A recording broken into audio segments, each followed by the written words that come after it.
Good morning, everyone. My name is Max, and I am here to talk about Polkadot 2.0, what we can expect from the roadmap on Polkadot. Now, before I dive in to what I have to say today, who are we and why the hell are we talking about Polkadot? Well, I'm running Harbour Industrial Capital together with my co-founder, Mario, who's also over there. We're a Hong Kong-based fund, and we're like a general Web3 VC, I would say. But we do have a very heavy focus on the Polkadot ecosystem. That's why I decided that today is a good time to talk my book. We're going to talk about Polkadot, about the Polkadot ecosystem, and all the exciting things that are happening there right now. All right, so this is our agenda. I'm going to give a little bit of a tech update. And here, yes, it does get quite techy. We have these funny acronyms like Core Time, Core Jam, and Beefy. I'm going to try my best to explain what that actually means in the short time that I have. And then afterwards, we're going to dive into a little bit of new narratives. Deep in, one thing that everyone seems to be talking about here, the DAO economy and gaming. All right, so why the changes? Polkadot 1.0 has been fully rolled out. And it has delivered, right? It's been on time. It can do what it was expected to do. And it's, yeah, overall like a great success, a timely rollout, no major issues. It works as intended. So why do we need to change anything? Well, a good point to go back to is Copenhagen, where Gavin Wood gave a presentation on the roadmap of Polkadot ahead. And one way that I would summarize that is Polkadot 1.0 worked as intended, but one of the issues is user adoption and developers moving to the platform because of perceived or real barriers to entry. So I think one of the things, one way you can think about what 2.0 does is it makes it easier for people to get onto Polkadot. And that's like a great segue into exactly what I want to talk about next, the first major tech update, which is the change from parachain auctions to agile core time. Now, for us as a VC fund, this is actually a pretty significant change, because at Harbour Industrial Capital, we have been very actively supporting projects win a parachain slot. We roughly supported 20 projects so far. We're putting down a DOT deposit for them to get the computational resources that are required to become a Polkadot parachain, and we will take some of their tokens in return. Now, this is a great model, in my opinion, because it effectively and efficiently allocates resources on the Polkadot blockchain, on the relay chain. So it did its job, I would say, especially in those early stages, in the first iteration. But one of the issues with those parachain auctions, and that's something that I heard about quite often, is that people were saying, well, if I want to build on Polkadot, I have to win a parachain auction first. So perceived and real barrier to entries are there. For the projects that came on board, it worked very well because they got the block space that they needed to run efficiently, low gas fees, very high, very fast transaction throughput. But for the projects that are not there yet, it was always a bit of a barrier to entry. And that's why one of the major changes of Polkadot 2.0 is the change to agile core time. So what that essentially means is it affords the ability to anyone coming to Polkadot to build to get computational resources as they need it, right? That's why the word agile is there. So if you're a startup, if you're a tinkerer, if you just want to quickly like try out like a new code, great. Right? You can come to Polkadot, try it out. It works. You have the full security of Polkadot.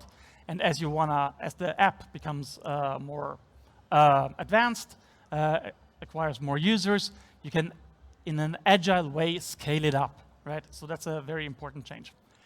All right. The second key feature of Polkadot 2.0 is this thing called Core Jam. So this is a pretty interesting one. It's a highly complex technical topic.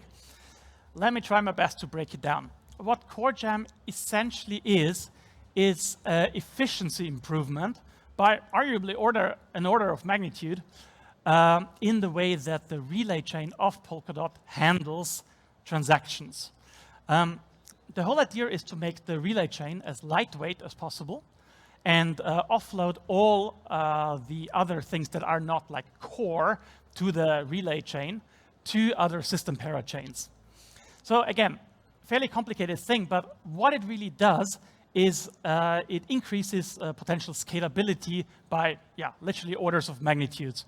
So with this being rolled out, like you can build applications on Polkadot that would be impossible to build on the current version of it, and frankly speaking, also on any other blockchain ecosystem.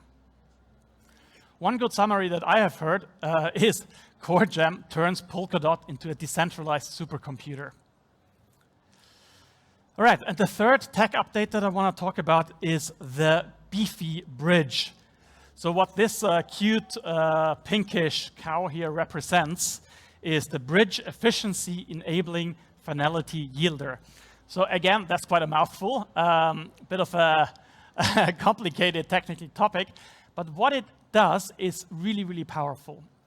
So Beefy isn't a bridge in itself, but it's a change to the finality consensus mechanism of Polkadot, supplementing Grandpa, which is the current finality mechanism.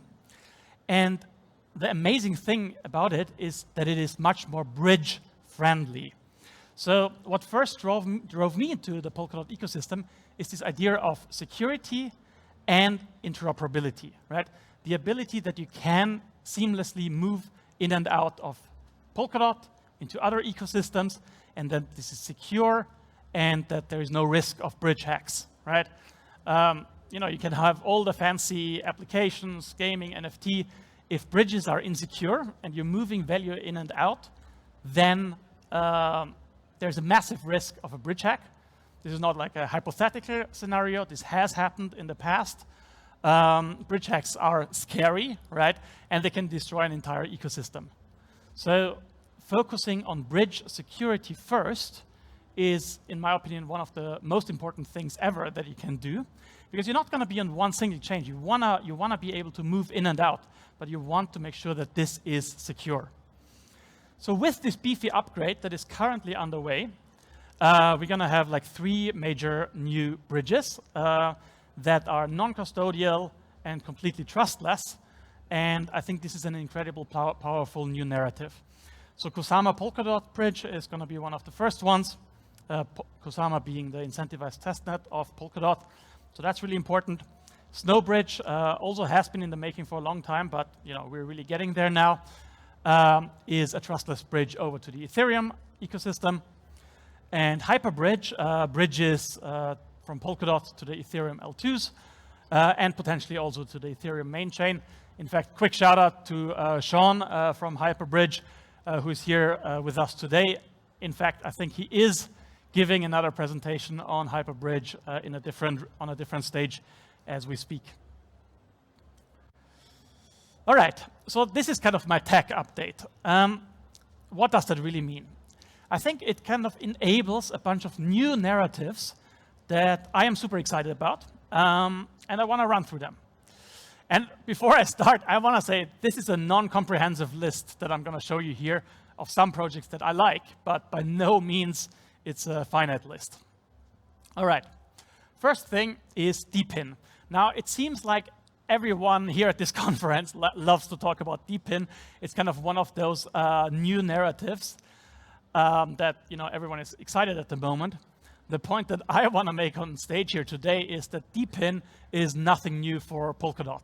So we've been building like DPIN projects for a really long time, decentralized physical infrastructure. But now this kind of has a new name, and so we're also like using the term DPIN. But again, this is nothing new. These are projects that came to Polkadot because of the scalability, the interoperability, and the security that it affords. But again, it's not a new project. It just fits really nicely into this new narrative that I'm personally also super bullish on. So what are some examples? I want to give one shout out to Acarest. They're also here with us today. they're building this decentralized serverless cloud, allowing anyone to turn their phone into a piece of this decentralized cloud. Really powerful, and allow people to get rewarded for that. The other Polkadot-based project that I also want to give a shout out to is Peak Network. They have been a Polkadot parachain already for quite a while. They're really writing this deep in narrative. They're working with traditional companies like Airbus, Denso, Continental, eLoop, and many more to essentially bring this decentralized infrastructure to the masses. Again, very powerful narrative. I really like it. I think we're going to see much more from them. Another narrative that I would like to talk about is the DAO economy. So quick shout out to InfArch. The founder, Dakota, is here with us today as well. So what they are building is this multi-chain, multi-sig that enables like a unified account solution across all different crypto ecosystems. Again, something that's been dearly missing, super powerful. It does enable this new DAO economy. And they come up with this new concept of DAO staking, which I really like. So it just enables, it makes it really easy for anyone to run a DAO. And anyone that could be, I don't know, a school board deciding on what curriculum to teach, or an investment DAO where people get together and talk about investment opportunities from across the world. So they're building on Polkadot. And, I like to think of Polkadot itself as the world's largest DAO. So if you think about all the things that are going on OpenGov, it's a super active DAO, right? Every dot holder has one vote. They can jointly decide on the future of Polkadot. And that's why I kind of think the world has a thing or two to learn in terms of DAO management and OpenGov from the way it's done on Polkadot. All right, and the last narrative that I briefly want to touch on is gaming. So we just had a big announcement. Mythical Games is moving to Polkadot. In fact, their CEO, Aaron, is with us today as well. So a quick shout out here. He had a presentation yesterday on the substage. So we're super, super excited to have Mythical Games coming to the Polkadot ecosystem. They've been building Web3 games in different ecosystems. Their biggest game, I believe, is NFL Rivals, with millions of active players and like a few $1 million of daily active NFT trading volume. So it's one of the most active one of the most active gaming chains out there. And so yeah, we're super excited to see that these guys decided to come over to Polkadot. Again, why did they come? I would argue it's because of the security, the interoperability, and the scalability that Polkadot affords. I'm pretty sure we're going to see many more of these kind of players coming to Polkadot as the whole 2.0 roadmap is getting rolled out. Okay, that brings me to the end. Is dot dead, as one recent meme would ask it? My answer is clearly no, but I guess everyone will have to judge for themselves. So with that, thank you very much, and I'll talk to you soon.